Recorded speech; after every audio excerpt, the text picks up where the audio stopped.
함께 나누실 말씀은 신약성경 사도행전 27장 38절에서 44절까지의 말씀입니다. 신약성경 236페이지에 있습니다.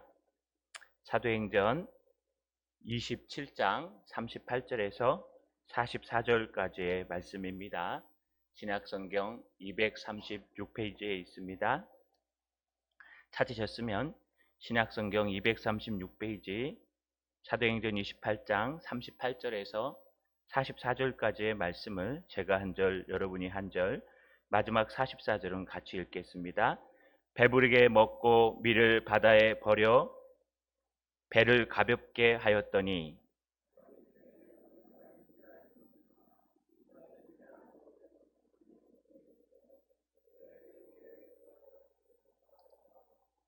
닻을 끊어 바다에 버리는 동시에 키를 풀어 늦추고 돛을 달고 바람에 맞추어 해안을 향하여 들어가다가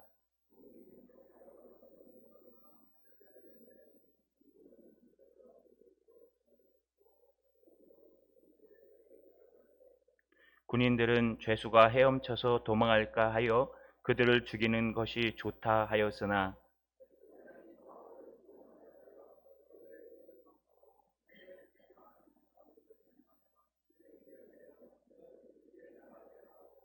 그 남은 같이 읽겠습니다. 그 남은 사람들은 널조각 혹은 배 물건에 의지하여 나가게 하니 마침내 사람들이 다 상륙하여 구조되니라.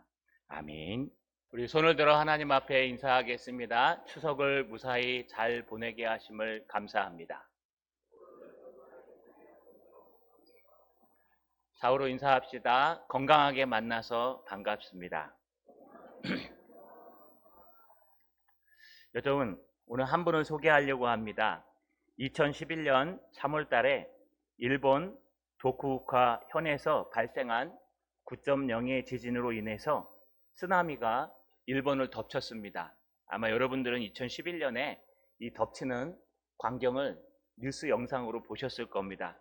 수천 명이 순식간에 이 쓰나미에 밀려서 목숨을 잃었습니다. 그런데 신기한 것이 하나 있었습니다. 유일하게 이와타현 후다이 마을이라는 주민이 약 3,000명이 살고 있는 이 마을에는 딱 한 사람이 실종될 뿐이요, 더 이상 인명피해가 없었다고 합니다. 그것은 바로 여러분 사진에 보시는 저 방파제와 수문 때문에 그렇다고 합니다. 어떤 할머니를 방송국에서 인터뷰를 했습니다. 그랬더니 할머니가 이렇게 말씀하십니다.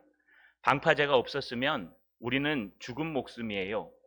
마을 주민 3,000명의 목숨을 구한 이 방파제는 이 쓰나미가 일어나기 40년 전 마을 한 이장의 노력으로 의해서 건설되었습니다. 그 주인공이 여러분 앞에 있는 와무라 교토쿠라는 사람입니다. 이분은 이 이타현의 이 마을의 후다이 마을의 이장님이었습니다. 이분은 어려서 이 마을에 덮친 쓰나미를 기억하고 있었습니다.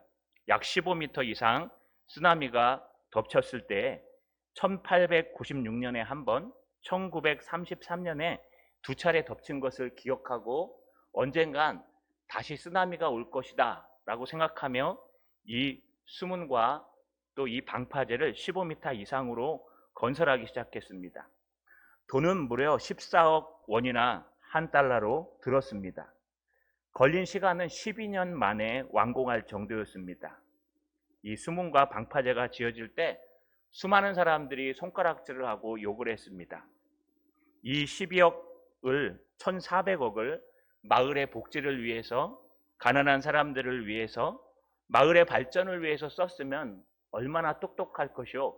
저렇게 고집스러운 이장 때문에 우리 마을이 발전하지 못한다고 수없이 손가락질을 당했습니다. 그러나 와무라 교토쿠 이장은요, 언젠간 틀림없이 이 방파제가 우리를 살리는 역할을 해줄 것을 확신하고 끝까지 고집을 피우고 신념으로 이 방파제를 결국 12년 만에 완성했습니다.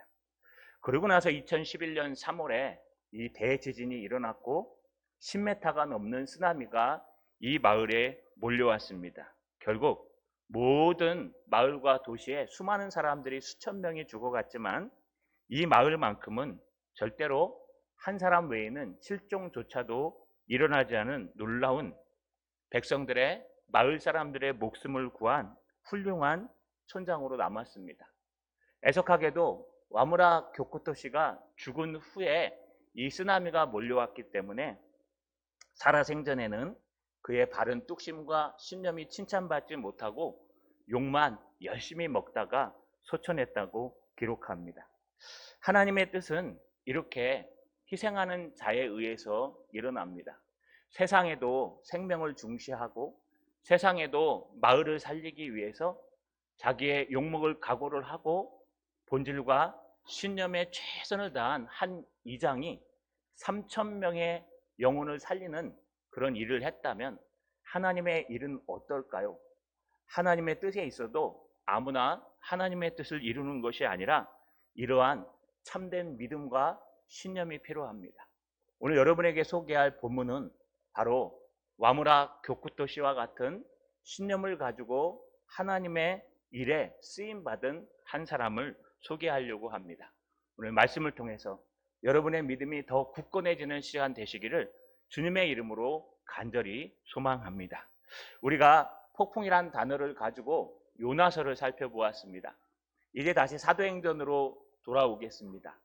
사도행전 27장에는 폭풍을 만난 바울이 탄 그 알렉산드리아 배가 등장합니다.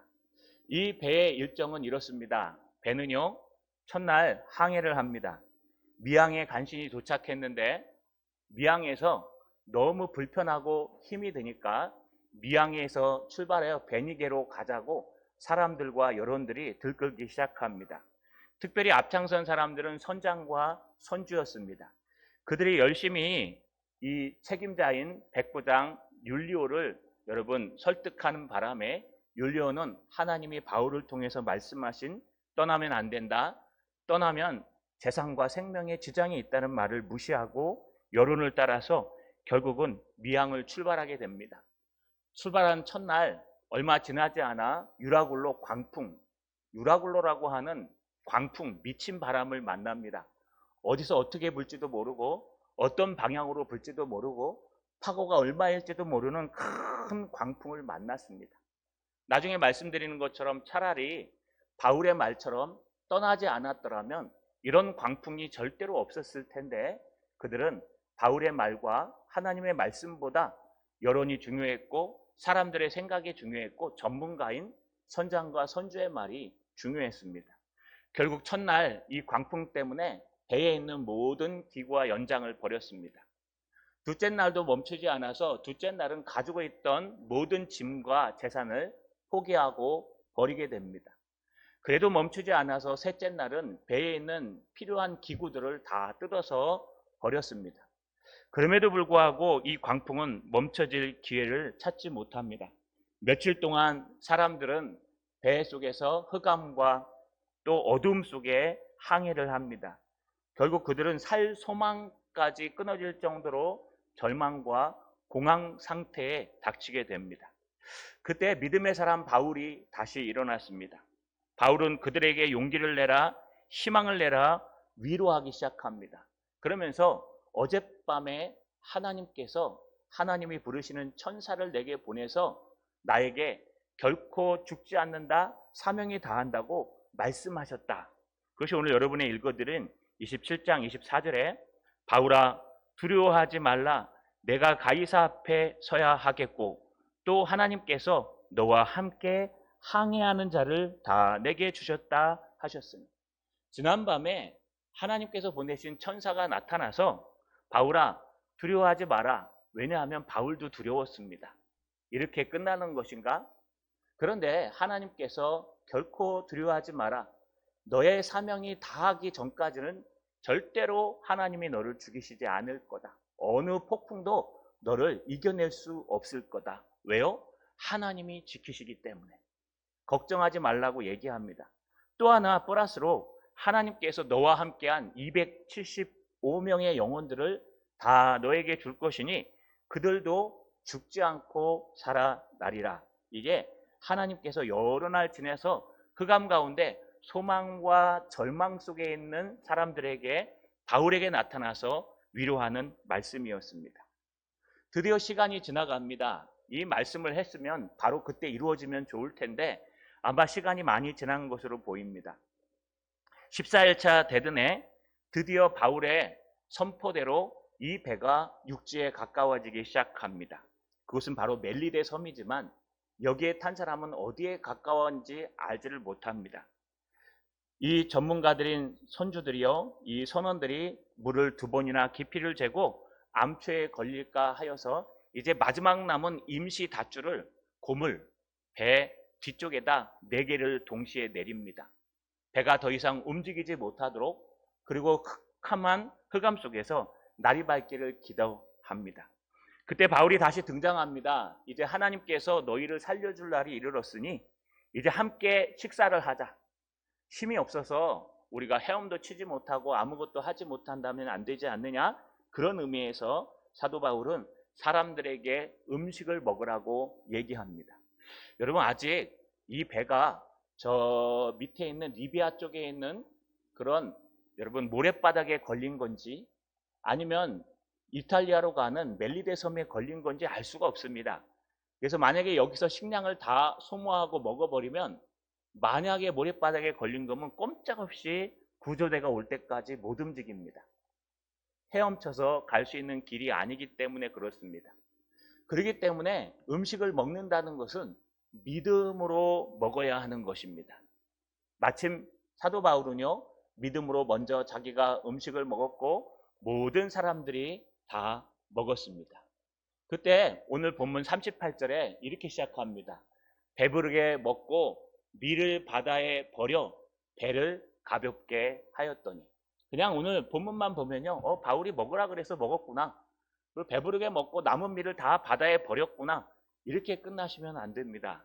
왜냐하면요, 이렇게 할 수 있는 것은 바울을 신뢰하고 또 바울이 믿는 하나님을 신뢰했기 때문에 믿음으로 사람들이 배부르게 음식을 먹었다는 사실입니다. 모든 사람들은 바울의 말씀을 듣고 바울이 전한 그 하나님의 음성을 듣고 모든 음식을 배불리 먹고 최소한 남은 밀을 모두 바다에 버려서 배를 가볍게 합니다. 드디어 하나님의 역사가 일어납니다. 여러분, 날이 밝자마자 시야가 들어오기 시작합니다. 어떻게 들어왔을까요? 날이 샘에 어느 땅인지 알지 못하나 경사진 해안으로 된 항만이 눈에 띄거늘. 날이 밝았습니다. 그리고 경사진 항만이 눈에 띄었습니다. 나중에 후에 이것을 누가는 뭐라 기록하냐? 그곳은 바로 멜리데 섬이었고 선원들은 멜리데 섬에 있는 한 항만을 본 것입니다. 멜리데 섬의 주항은요, 발레타라는 항구입니다.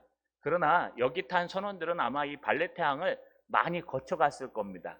왜냐하면 여러분, 이렇게 남쪽으로 내려와서 로마로 들어가는 입구, 여기서부터 로마라고 얘기할 정도로 이 로마에 들어가는 입구가 멜리데 섬이기 때문에 그렇습니다. 멜리데 섬의 발레타항은요, 많은 사람들이 아마 봤을 겁니다. 그런데 지금 이 상황에서 여기에 탄 선원 중에 저거 발레타 항만의 옆에 있는 그런 경사진 협곡이야 라고 얘기하는 사람은 아무도 없습니다. 왜냐하면 지금 어디로 왔는지, 어떻게 갔는지 별도 달도 보이지 않고 나침판도 없는 시대요.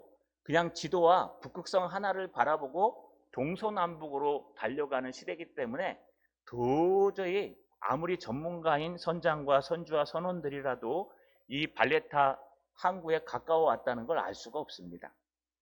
특히 여기에 보시면요, 해안으로라고 기록되어 있는 본문에 보시면 경사진 해안으로 된 항만이라고 얘기할 때 이 해안으로라는 단어는요, 원문에는 이 해안이란 뜻보다는 여러분 평평한 모래로라고 해석하는 게 더 맞습니다. 이것은 그냥 평평한 모래가 눈에 보였다. 그런데 그 모래가 이렇게 경사가 져 있었다. 그것이 갑자기 날이 밝아지고 또 시야가 눈에 들어오니까 그때부터 이 해안이 눈에 뜨인 거다라고 해석하는 게 훨씬 더 좋습니다. 어찌됐든 바울의 말처럼 엽십이 음식을 믿음으로 먹고 이제 죽으면 죽으리라 모든 것을 바다에 버렸습니다. 이 앞에 또 하나 사건이 있었습니다. 갑자기 배가 멈췄으니까 여러분 도망가려고 했던 사람들을 기억하십니까? 바로 선원들이었습니다. 선원들은요, 이제 손님들을 다 대피하고 마지막 대피할 때까지 배가 거룻배, 구명정이 왔다 갔다 해야 되는데 자신들은 이 파도 속에서 꼼짝없이 죽을 줄 알고 닻을 앞에서 내리는 척 하면서 그 구명정에 줄을 내리다가 그것도 전문가도 아닌 바울에게 발견되어서 결국 군사들에 의해서 그 거룻배 구명정은 잘라서 떠내려가게 만듭니다. 그러니 여기서 음식을 먹고 날이 새기를 기다린다는 것은 믿음으로 한 것입니다. 그런데 그 믿음대로 눈을 열어 날이 새어서 날이 밝아지니까 이제 알지 못하는 모래로 된 항만이 보이기 시작한 겁니다. 어떻게 해야 될까요, 여러분? 바울이 믿음대로 먹자 그랬고, 바울이 믿음대로 힘을 내자 그랬고, 이미 사도 바울이 말한 대로 이루어져 가고 있습니다. 그런데 여기 있는 사람들의 행동은 좀 신기합니다. 38절 하반절에 보시면 시에 배를 거기에 들여 댈 수 있는가 의논하고, 여기 의논하고라는 단어는요, 블레우료라는 단어를 씁니다. 이 불료 또는 블레이료라고 읽는데 이것은 무슨 뜻이냐 하면요, 서로 모여서 심사숙고하게 결정하다. 또 이게 미완료 중간태를 써서요, 많은 사람들이 모여서 서로 의논하고 어떻게 할까 합의하고 또 고민하고 여러분 합의한 후에 결론을 내렸다라는 뜻입니다. 왜 합의를 해야 될까요? 지금 닷줄 4개가 뒤에 달려 있습니다. 이게 마지막 생명의 닷줄입니다. 이제 비상 닷줄은 앞에 하나밖에 없습니다. 그러니 이 4개를 끊으면 더 이상 이 배가요 멈춰설 수 있는 방법은 없습니다. 이 닷줄은 생명줄과 같은 것이었습니다.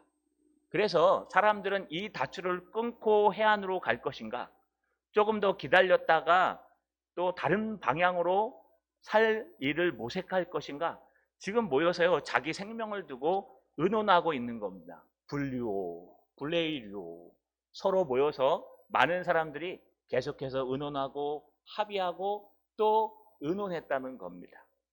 물론 여기에는요, 예전에는 선장과 선주와 선원들의 말이 압도적이었습니다. 그러나 지금 상황은 그들에게 생명을 맡길 만한 상황이 아니었습니다.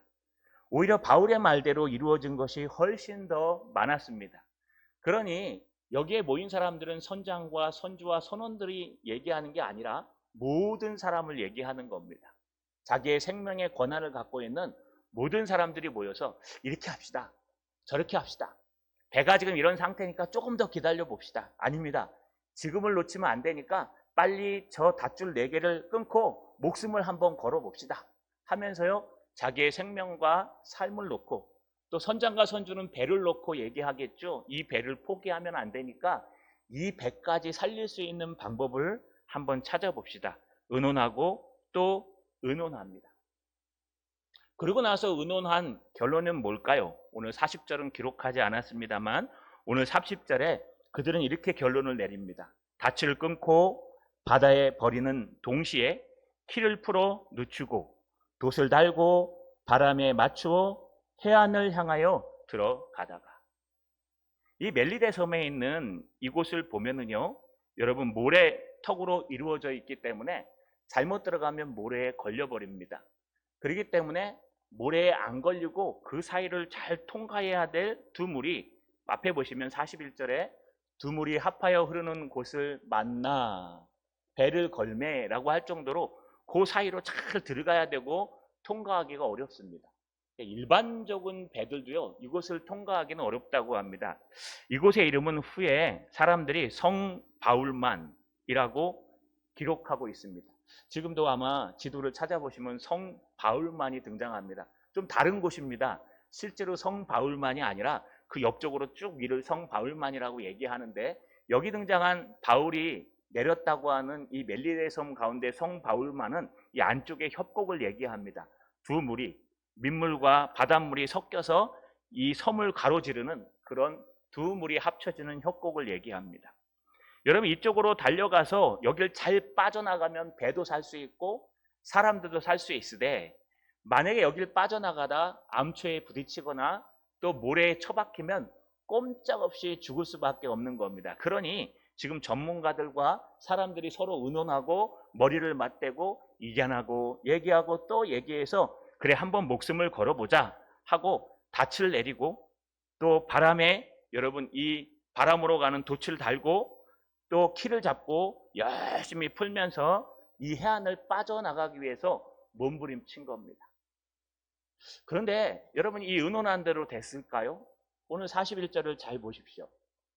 41절에 이렇게 기록합니다. 두 물이 합하여 흐르는 곳을 만나 배를 걸매 이 물은 부딪혀 움직일 수 없이 붙고 고물은 큰 물결에 깨어져 가니. 이물이랑 고물이 등장합니다. 여러분 고물은 전에 말씀드렸습니다. 배의 뒷부분을 고물이라고 얘기합니다. 지금 이 현재 배는요 고물에 있는 닷을 4개를 내린 겁니다. 이거를 임시닷이라고 합니다. 마지막 닷입니다. 4개 조그만 줄들을 내려서 지금 이 멜리대섬 앞에 있는 협곡에 그 배가 가만히 멈춰 서 있는 상태입니다. 지금 의논하고 난 다음에 끊자 해갖고 이 4개를 끊고 나머지 비상돛을 달고, 비상돛은 크지 않습니다. 달고 그 다음에 열심히 그 협곡을 피해 가려고 싹 들어간 겁니다. 그런데 애석하게도 두 물이 합하여 흐르는 곳에서 배가 멈춰 서기 시작합니다. 여러분 이곳은요 약 폭이 90m밖에 되지 않는 좁은 해협이라고 성경은 또 주석가들은 말하고 있습니다. 두 해류가 만나서 두 해류가 흐르는 이 물살이 엄청나게 세며 멜리데섬 서북면과 살모네타섬 작은 섬 사이에는 90cm, 90m밖에 안 되는 그 폭을 갖고 있는 좁은 해협을 지금 통과하고 있는 겁니다. 밀물이 썰물이 빠져가지고요. 여러분 밀물이 이렇게 썰물과 밀물이 있지 않습니까? 물이 빠져가지고 여기가 얕으면은 못 지나갑니다. 처박히게 돼 있고 또 여러분 물이 들어와서 튼튼하면 잘 90m 되기 때문에 지나갈 수 있다고 합니다. 그런데 이 지금 어부들이요 이게 지금 밀물인지 썰물인지 알 수가 없습니다. 왜냐하면 지금 막 어둡게 항해하다가 부딪혔기 때문에. 그래서 그냥 하늘에 맡기는 겁니다. 잘해서 배가 잘 걸어서 지나가길 바란다. 그런데 애석하게도 물이 빠지는 중이었던 것으로 보입니다. 이가 그들이 의논한 것과 달리 배의 앞부분이 부딪혀서 움직일 수 없도록 이 모래톱 사이에 처박힌 겁니다. 들어가 보니까 갯벌이고 들어가 보니까 진흙탕인 겁니다. 그래서 앞이 쿵 하고 부딪혀 갔고요. 이제 빼지도 못하고 닻을 내리지도 못하고 아무 힘도 없는 배의 상태가 되었습니다.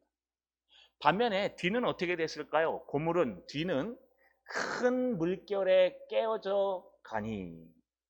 여러분 이 큰 물결에 깨어져 간다는 것은 지금 폭풍이 계속 몰아치고 막 4m, 5m, 7m 막 광풍이 몰아쳐서 배에 들어갔다 꽝꽝 때리는 겁니다.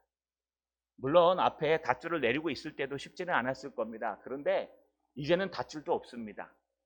이제는 더 이상 뭐 노도 없고 아무것도 없습니다. 다 버렸기 때문에. 그래서 이제는 꼼짝없이 배를 포기하지 않으면 그냥 이 배에 타고 있으면 이 달려오는 폭풍에 의해서 확 무너져 버린다는 뜻입니다. 여러분 이게 뭐 우리가 생각하기에 뭐 바다에서 파고를 많이 안 만나보셨기 때문에 우리는 이게 얼마나 강력한 파도이며 이 파도가 이런 배를 부술 수 있다라는 생각을 못할 겁니다. 근데 아마 여러분 최근에 뭐 물대포 사건, 중국과 필리핀 사이의 물대포 사건이나 아니면 EBS를 보시면요 우리 해경 이야기가 좀 나오는데 중국 난파선 또는 중국 어선이 싹쓸이하고 그 어망을 필 때 해경들이 가서 막습니다. 막다가 도저히 안 돼서 어떻게 하냐면 물대포를 쏩니다. 이거는 뭐 무기가 아니라 물대포, 소방용 물대포인데요. 이 물대포가 어느 정도 강력하냐 하면 유리창이 깨집니다. 사람들이 서 있을 수 없습니다. 웬만한 나무들은 그냥 부숴버립니다. 세게 틀면, 1단으로 틀면은요. 그러니까 이 물대포라는 게 얼마나 센데 지금 이 물대포는 인위적으로 만든 건데 여러분 파도는 이것의 몇 배가 된다고 합니다. 그러니 이 파도가 꽝 치면은요, 여러분 유리창은 다 깨지고, 이 파도가 한번 꽝 치면은 아무리 배 뒤가 탄탄하게 만들어졌다 해도 이 당시 배는 대부분 다 나무기 때문에, 목선이기 때문에 여러분 파도에 수없이 맞으면 결국은 이 배는 파손하고 망할 수밖에 없는 것을 알 수 있습니다. 옴짝달싹 못하고 앞으로도 가지 못하고 뒤로도 가지 못하는 지금 난파선이 되고 곧 부서질 그런 배가 된 사건을 우리가 볼 수 있습니다. 뒤에도 등장하겠지만 여러분, 여기서 우리는 뭘 발견해야 될까요? 저는요, 이 말씀을 연구하다 많은 주석가들과 설교하는 목사님들을 통해서 의논한 후에라는 단어를 발견했습니다. 의논하는 게 뭐 나쁜 겁니까? 자기의 생명이 걸려 있는 건데, 여러분, 이 의논하다는 것은요, 나쁜 거 아닙니다. 우리의 생명이 걸려 있기 때문에 우리가 모여서 어떻게 하면 좋겠습니까? 혼자 생각하는 것보다 두 명이 생각하는 게 낫고, 두 명이 생각하는 것보다 세 명이 생각하는 게 낫고, 여러 명이 생각하는 것이 훨씬 낫습니다. 이걸 나중에 민주주의에서 받아들여서요, 이거를 앞에 설명한 것처럼 공리주의라고 얘기합니다. 최대 다수의 최대 행복. 많은 사람들이 기뻐하고 많은 사람들이 행복하다고 생각하면 그것이 맞는 것이다. 여기서 나온 게 다수결의 원칙이고, 여러분 요즘 좋아하는 통계라는 게 여기서 나온 겁니다. 얼마나 많은 사람들이 찬성하는가, 얼마나 많은 사람들이 기뻐하는가, 얼마나 많은 사람들이 그것을 요구하는가. 이 공리주의의 최대 다수의 최대 행복이 우리 인간의 삶으로 들어와서, 심지어는 신앙의 영역까지 들어와서요, 바로 이런 일들을 하는 겁니다. 블레이리오 또는 분류오, 뭐라고요? 의논하고 머리를 맞대고 열심히 의논하는 겁니다. 어떻게 해야 가장 올바른 선택을 할 수 있을까? 어떻게 해야 우리 생명을 살릴 수 있을까? 어떻게 해야 우리가 이 난파선에서 빠져나갈 수 있을까? 여긴 선주와 선장도 들어가 있습니다. 분명히 하나님은 전에 말씀하셨습니다. 사도행전 27장 22절에 내가 너희를 권하노니 이제는 안심하라. 너희 중 아무도 생명에 아무런 손상이 없겠고 오직 100번이니라. 하나님은요, 틀림없이 이 배는 못 구한다고 얘기하셨습니다. 그런데 여기 의논하는 사람 중에는 선장과 선주도 있습니다. 여러분, 왜 이 배가 여기를 빠져나가야 될까요? 배를 살리기 위해서요.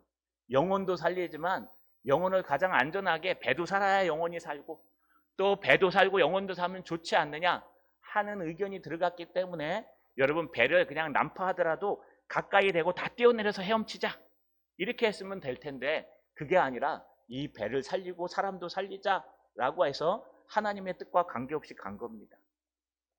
그러니 그들이 의논한 대로 됐으면 충분히 좋았을 것을 절대로 의논한 대로 되지 않았던 겁니다. 오늘날 우리도 마찬가지입니다.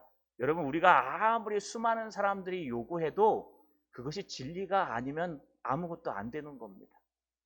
여러분들이 아무리 머리를 맞대고 서로 의논하고 좋은 의견을 내고 좋은 생각을 말해도 그것이 하나님의 말씀에 어긋나면 여러분, 그건 죽는 길입니다.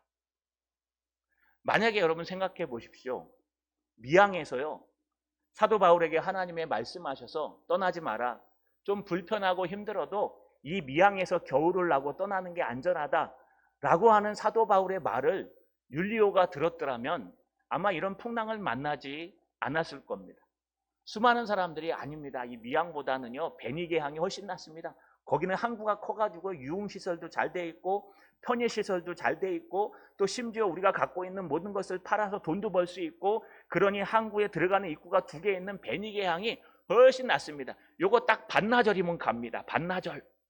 그러니까 빨리 갑시다 라고 하는 자기의 이권이 들어간 수많은 사람들의 의견과 하나님께서 말씀하셔서 바울이 얘기한, 하나님이 미항을 떠나지 말라 하십니다. 물론 거기에 하나님은 등장하지 않지만 제가 말씀드린 것처럼 바울이 그렇게 예언할 수 있는 게 아니라 하나님께서 여러분 말씀하신 겁니다. 그럼에도 불구하고 그들은 미항을 떠나서 결국 이런 풍랑을 만났습니다. 그런데 여러분, 시간이 지나고 바울 때문에 위로를 받고 바울의 말씀 속에서 여러분 그들이 용기를 얻고 바울이 믿음으로 먹자 했더니 바울대로 먹어놓고 눈에 육지가 탁 보이니까요, 바울은 없습니다. 눈에 육지가 탁 보이니까요, 야 됐다, 이 정도면 우리 힘으로 될 것 같다. 여러분 이 문맥의 흐름을 쭉 보시면요. 오히려 여기서 의논하고가 등장하면 안 됩니다. 뭐가 등장해야 되냐 하면 사도 바울과 함께 기도하였더라. 사도 바울에게 가서 물어봤더라. 왜냐 지금까지 사도 바울에 의해서 움직였지 않습니까? 그런데 이분들이 정신을 차린 겁니다. 보이거든요. 육체가 보이고 살 수 있을 것 같습니다. 선장과 선주는 배도 살릴 수 있을 것 같습니다. 저 두 멜리데 해협, 성 바울 해협만 통과하면 이 배도 살고 사람들도 살릴 수 있을 것 같아요. 그러니까 우리 포기하지 말고 배를 더 물이 합쳐지는 저 90m밖에 안 되는 이 협곡을 통과시키자. 만약에 썰물이 들어와서 물이 조금만이라도 차 있으면 배도 살고 사람도 산다. 근데 하나님은 틀림없이 배는 구하지 못한다고 말씀하셨는데 그들이 의논하고 고집하여서 결국은 좌초하고 무너지고 이제 뒤에 보시면요 헤엄쳐 가라 할 때 여러분 무너진 뗏목을 타고 가다가 한 걸 보면은 배가 거의 파산한 상태입니다. 이렇게 우리는요 아무리 의논하고 또 머리를 맞대도 그것이 하나님의 뜻이 아니면 이루어지지 않는다는 것을 꼭 기억하셔야 됩니다. 하나님의 나라는 통계로 되는 것이 아니라 하나님의 나라는 얼마나 많은 사람들이 찬성하냐에 되는 것이 아닙니다. 하나님의 나라는요 여러분 민주주의에 의해서 손을 들고 내리는 찬성과 반대로 되는 것이 아닙니다. 하나님의 나라는 하나님이 어떻게 생각하시는가, 하나님의 진리가 무엇인가 이렇게 고민하고 기도해야 되는 겁니다. 세상 사람들 중에는요 그런 말을 하는 사람도 있습니다. 망하는 공동체는 날마다 모여서 회의하고 잘 되는 공동체는 날마다 하나님의 일을 한다. 뭐 하나님의 일이란 것이 세상 사람들이니까 세상 일을 한다. 이렇게 표현할 정도입니다. 그래 여러분 의논하는 것은 좋은 것이지만 그 의논이 본질을 건들고 잘못된 길로 달려간다면 아무리 좋은 의견이 있어도 절대로 이루어지는 것이 아니라 망하고 쓰러진다는 것을 우리는 다시 한번 보아야 합니다. 우리는요 민주주의에 살고 있습니다.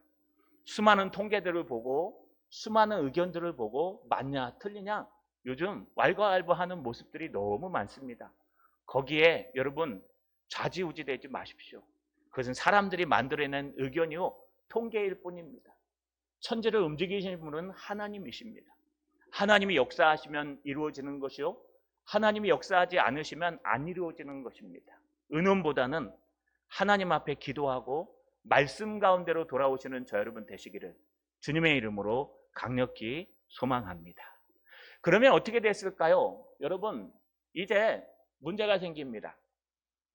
배가 그들이 원한 대로 그 협곡을 탁 통과할 때 썰물이 들어와 갖고 여러분 좀 배가 조금이라도 차 있으면 여기 선원들이 잘하지 않습니까?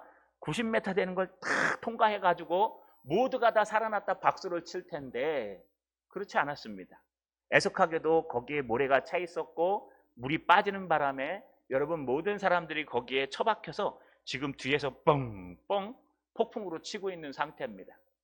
여기에 또 하나의 의견이 등장합니다. 자기의 유익을 위해서 어쩔 수 없이 등장한 사람들이 있는데 가장 명령체계를 잘 들어야 될 군인들입니다. 42절에 보니까 군인들은 죄수가 헤엄쳐 도망할까 하여 그들을 죽이는 것이 좋다 하였으니 여러분 여기에 아주 맹점이 많습니다. 군인들은 명령에 살고 명령에 죽는 여러분 복종하는 질서체계의 나라를 살리는 군대입니다. 로마의 군인들은 더 심했습니다. 로마의 군인은요 여러분 대장이 공격하는데 공격하지 않으면 칼 차고 그냥 찔러도 됩니다. 뭐 우리나라에도 앞으로 이 파란 견장을 없앤답니다. 왜냐하면 이 파란 견장을 차고 다니면 이 저격수에게 노출된다 그래서 이 파란 건요 여러분 지도자들을 얘기합니다. 그래서 이 파란 견장 찬 사람들은 전쟁이 일어나면 앞에서 지도할 수 있는데 권총을 줍니다.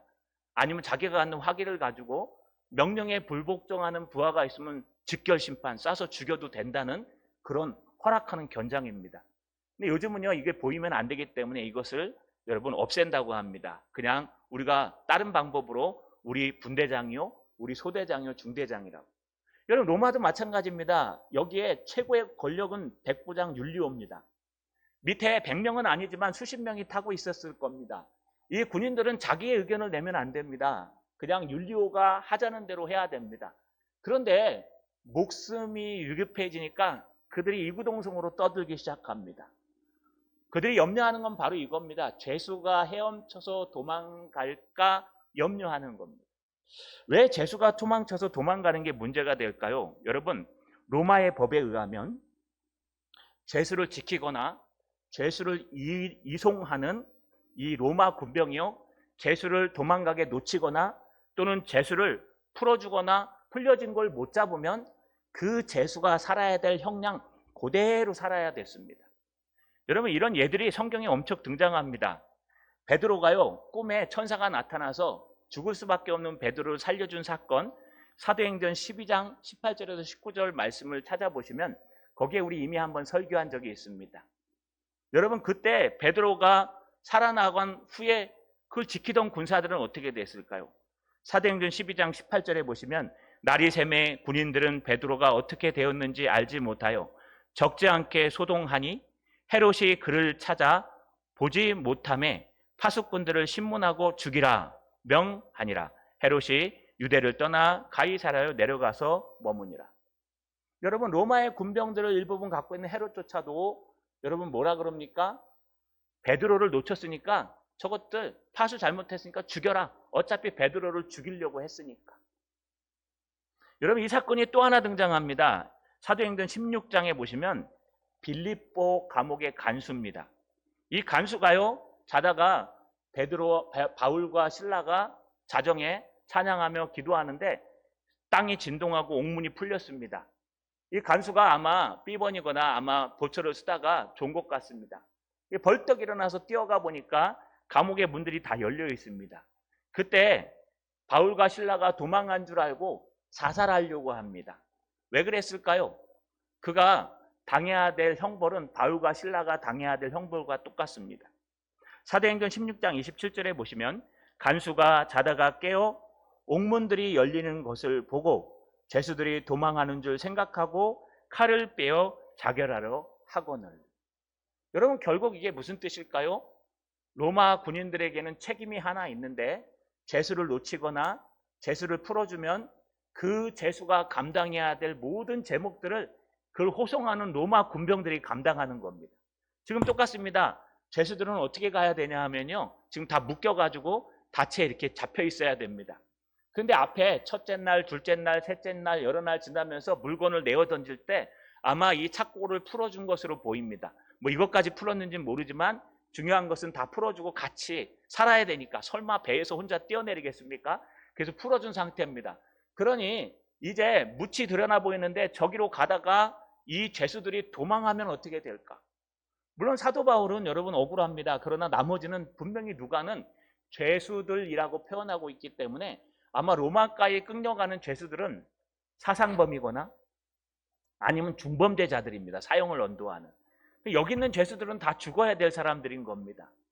여러분, 그들이 지금 율리오 대장에게 얘기한 거 아닙니다. 그들을 죽이는 것이 좋다라고 하면서 의견을 내는 겁니다.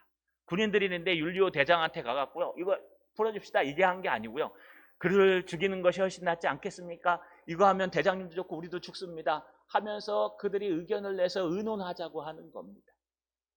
여러분, 이제 백부장은 더 심합니다. 이 모든 것에 책임진 자이기 때문에 백부장은 사형을 면할 수가 없습니다. 이 백부장은 이 모든 것들에 대한 책임과 의무가 있기 때문에 백부장에게 오는 이 중압감은요, 엄청난 겁니다. 한번 보십시오. 앞에서 미항에서 선택만 잘했더라도, 바울의 말만 들었더라도 이런 파산은 당하지 않았을 겁니다. 이거 고스란히 백부장 율리오의 책임입니다. 그런데 오늘 변화된 율리오를 볼 수 있습니다. 여러분, 43절 보이시죠? 43절 상반절 한번 읽어보겠습니다. 같이 읽겠습니다. 백부장이 시작.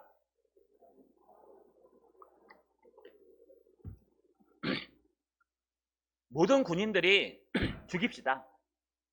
여기서 죽으면 차라리 낫습니다. 여기서 죽이면 우리 책임 안 져도 됩니다 라고 했는데, 여러분, 백부장만큼은 그러지 않았습니다. 백부장은 그들의 뜻을 막았다고 얘기합니다. 왜요?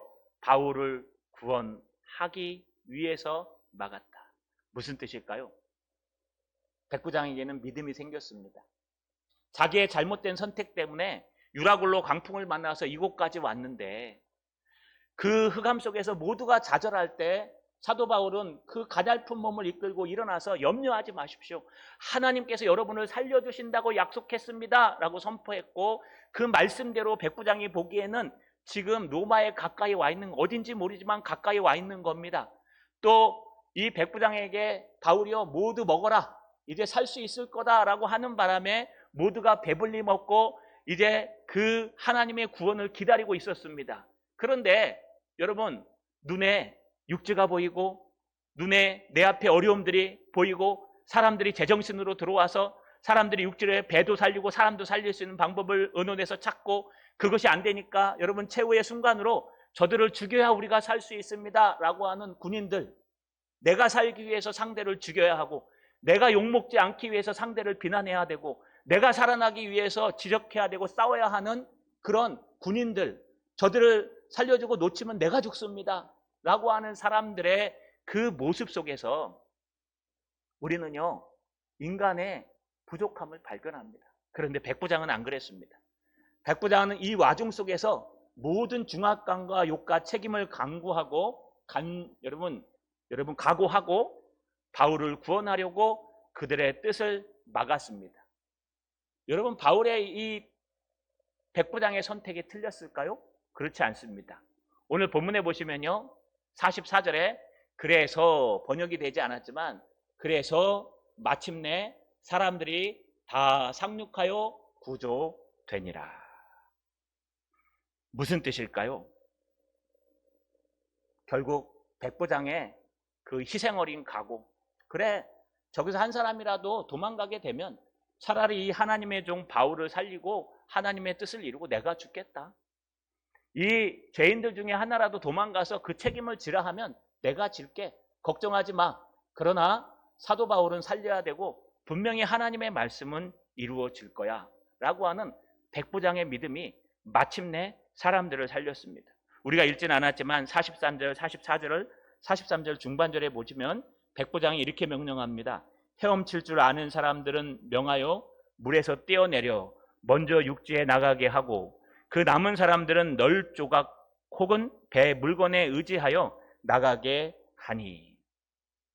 백부장은 그들의 의견에 귀 기울이지 않았습니다. 백부장은 그들의 의논에 따르지 않았습니다. 백부장은요 그 14일간 암흑 속에서 하나님의 말씀을 증거하며 하나님의 말씀을 붙들고 하나님의 뜻을 증거한 사도 바울에 대해서 믿음을 가졌습니다. 저번에 말하는 것이 이제까지 이루어졌고 비록 우리 눈에 육지가 보여서 우리 힘으로 저기에 갈 수 있을 것 같을지라도 비록 우리 눈에 저 포로 중에 한 사람이라도 도망치면 우리 부하 중에 하나가 죽을 수도 아니 내가 죽을 수도 있는 그런 어려운 상황일지라도 수없이 욕먹고 핍박받고 비난받고 여러분 세상에서 어려울지라도 백부장은 끝내 믿음으로 사도 바울을 살리는 하나님의 뜻을 이루는 선택을 했다는 겁니다. 자, 여러분 이게 하나님의 선택입니다. 하나님의 뜻은 수많은 사람들의 의견이나 의논으로 이루어지는 것 아닙니다. 하나님의 뜻은 이 우뚝 선 신념을 가진 고집스러운 백부장에 의해서 이루어지는 겁니다. 죽을 각오를 한 겁니다. 여러분 저 중에 하나라도 도망가면 백부장 책임입니다. 죽을 각오로 한 겁니다. 여러분 이 부하 직원들이요 그래도 자기의 생명이 달려있고 가정이 달려있는 문제이기 때문에 백부장한테 얘기할 수 있습니다. 대장님 여기 하나라도 도망가면 당신도 죽고 나도 죽습니다. 그러니까 우리 여기서 그냥 싹 죽입시다. 싹 죽여갖고 올라가서요 어쩔 수 없는 상황이라 다 죽였습니다 라고 하면 여러분 책임 못 묻습니다. 왜냐하면 극한 상황에서는 죽이게 돼 있습니다. 그러니 우리 매뉴얼대로 합시다. 우리 의논한 대로 합시다. 우리가 얘기한 대로 합시다. 그러니 우리 함께 합시다 라고 부하들이 얘기하면은요 여러분 이 고집불통 아닌 이상은 웬만하면 들어줘야 됩니다. 왜냐하면 그러다가 정말 잊어버려서 생명에 지장이 있으면 여러분 백부장이 자기는 죽더라도 부하들은 억울하지 않을 거 아닙니까? 그런데 백부장은 그들의 뜻을 막고 그리고 사람들에게 외칩니다. 헤엄칠 수 있는 사람들은 육지가 보이니까 거기까지 헤엄쳐가고 헤엄칠 줄 모르는 사람들은 부서진 배 조각이라도 붙들고 부유물을 붙들고 헤엄쳐서 우리 멜릴의 섬 저 육지로 가십시오 라고 백부장은 목숨을 걸고 희생을 각오하고 믿음으로 결론을 내립니다. 그랬더니 44절 끝에 그래서 백부장이 이렇게 함으로 마침내 끝내 이런 뜻입니다. 마침내 여기에 타고 있는 276명 사람들이 다 육지에 상륙하여 구조되니라. 여기 구조되니라를요 개역 한글 성경에서는요 구원받으니라 라고 기록되어 있습니다. 여러분 뭐 구조되다 구원받다 중요한 건 아닙니다. 중요한 것은요 용기 있고 희생을 각오하고 믿음으로 바울을 살리기 위해서 하나님의 말씀대로 선택한 독불장군 같은 고집스러운 백부장의 그 선택이 결국 276명이라고 하는 배에 탄 모든 사람들을 다 구원했습니다. 물론 여기에 백부장이 조명이 되면 안 될 것입니다. 여기에는 하나님의 은혜가 있었습니다. 분명히 아까 읽어드린 대로 27장 24절 말씀대로 바울아 두려워하지 말라 내가 가이사 앞에 서야겠고 또 하나님께서 너와 함께 항해하는 자를 다 내게 주셨다 하였으니 또 27장 22절에 내가 너희를 권하노니 이제는 안심하라 너희 중 아무 생명에게도 아무런 손상이 없겠고 오직 100번이니라. 정확하게 하나님의 말씀이 이루어진 겁니다. 정확하게 하나님의 뜻이 이루어진 겁니다. 배는 포기하고 영혼들만 살아날 것이다. 사도 바울은 사명이 다하기까지 죽지 않을 것이다. 여러분 더 재밌는 게 뭔지 아십니까? 바울이 이 가이사라에서요 로마까지 가는 시간이 폭풍을 만나는 바람에 훨씬 더 빨리 갔습니다. 이 주석가들에 의하면요 며칠 더 빨리 도착할 정도로 이 광풍이 막 몰아치는 바람에 정속 항해에서 로마에 도착할 시간보다 더 빨리 멜리데 섬과 로마에 도착했다고 여러분 많은 역사가와 주석가들은 말하고 있습니다. 여러분 이게 하나님의 뜻입니다. 말씀을 마치겠습니다. 우리가 한번 돌아봐야 될 것 같습니다. 여러분 오늘날 많은 사람들이 통계를 보고 몇 명이 찬성하느냐 또 얼마나 많은 사람들이 여러분 좋아하느냐 얼마나 많은 사람들의 마음을 합당하게 기뻐해 줄 수 있느냐 오만 가지의 생각과 사고들을 가지고 여러분 하나님의 일을 하는 그런 모습들이 종종 우리에게 나타납니다. 그러나 우리는요 사람들의 의견보다 하나님이 중요합니다. 본질은 하나님입니다. 하나님이 기뻐하시면 수많은 사람들이 반대해도 그것은 일어납니다. 하나님이 싫어하시면 아무리 100% 사람들이 찬성해도 그 공동체는 무너지게 돼 있습니다. 왜요? 하나님이 움직이시기 때문에. 수많은 사람들이 의견을 내고 수많은 사람들이 얘기하고 심지어 부하까지도 얘기했지만 율리오 백부장이 실수하지 않기 위해서 사도 바울을 믿음으로 따르고 선택했기 때문에 마침내 사람들 276명이 모두 구원을 얻었습니다. 이게 항해의 목적입니다. 항해의 목적은 뭘까요? 사람들을 무사히 원하는 곳에 실어다 주는 겁니다. 여러분들은 어떠십니까? 우리 다시 한번 돌아봅시다. 물론 모여서 회의하고 의논하는 거 좋습니다. 틀리지 않습니다. 혼자보다는 낫습니다. 하지만 인생의 항해에 있어서 하나님의 항해자로서 우리에게 정말 필요한 것은 하나님이십니다. 우리가 좀 희생하더라도 하나님을 붙드는 겁니다. 이번 한 주간 동안 저는 이 찬양을 계속 불렀습니다. 여러분 어쩌면 낯설고 어떤 분들은 많이 들으셨을 겁니다. 이 찬양 때문에 은혜 받으신 분들도 있을 겁니다. 항해자라는 찬양입니다. 나 비로소 이제 깊고 넓은 바다 간다. 두려움에 떨고 있는 내 손을 주는 결코 놓치지 않으셨다. 나 비로소 이제 폭풍우를 뚫고 간다. 비바람에 흔들리는 나약한 나를 잡아주시는 그분은 나의 주님. 주 나를 놓지 마소서. 이 깊고 넓은 바다에 홀로 내 삶의 항해의 끝이 되시는 주님이시여. 난 의지합니다. 날 포기하지 마소서.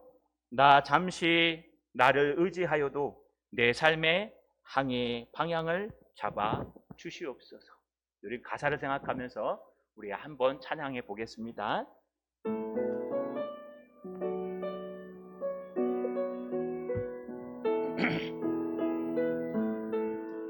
나 비로소 이제 깊고 넓은 바다 간다. 깊고 넓은 두려움에 떨고 받아간다. 두려움에 내 손을 떨고 주는 있는 내 결코 손을 놓지 주는 않으셨다. 결코 놓치지 비로소 않으셨다. 이제 나 비로소 폭풍우를 이제 뚫고 간다. 폭풍우를 뚫고 비바람에 간다. 나약한 나를 비바람에 흔들리는 나약한 나를 잡아 주시는 그분은 나의 주 나를 놓지 주님. 주 나를 놓지 이 깊고 넓은 바다에 마소서. 홀로 이 깊고 넓은 내 바다에 삶의 항해 홀로 끝이 되시는 주님이시여. 내 삶의 항해의 끝이 되시는 난 의지합니다. 주님이시여. 나는 의지합니다.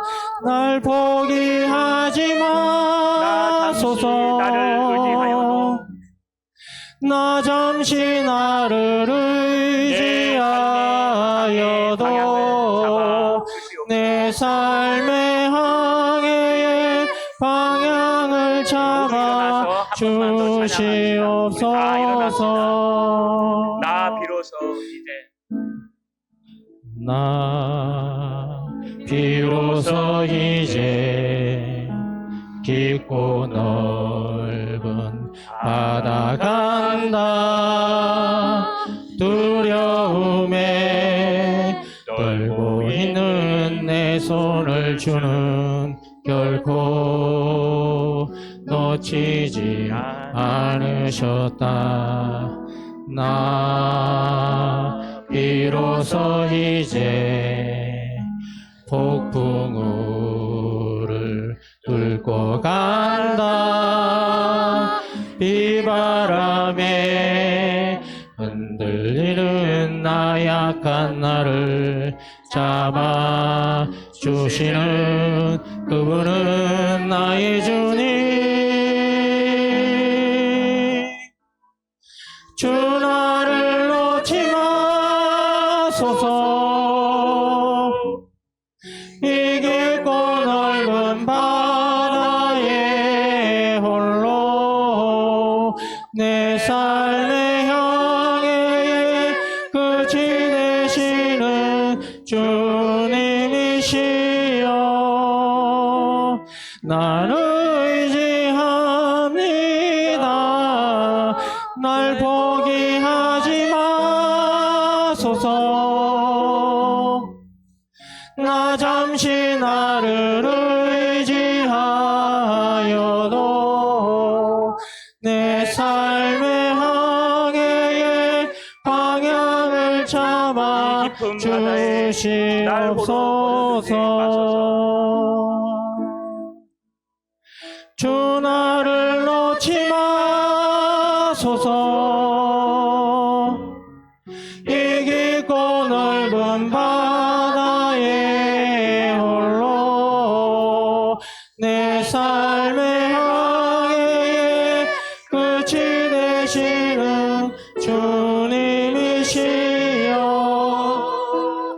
나는 의지합니다. 날 포기하지 마소서. 나 잠시 나를 의지하여도 내 삶의 항해의 방향을 잡아 주시옵소서.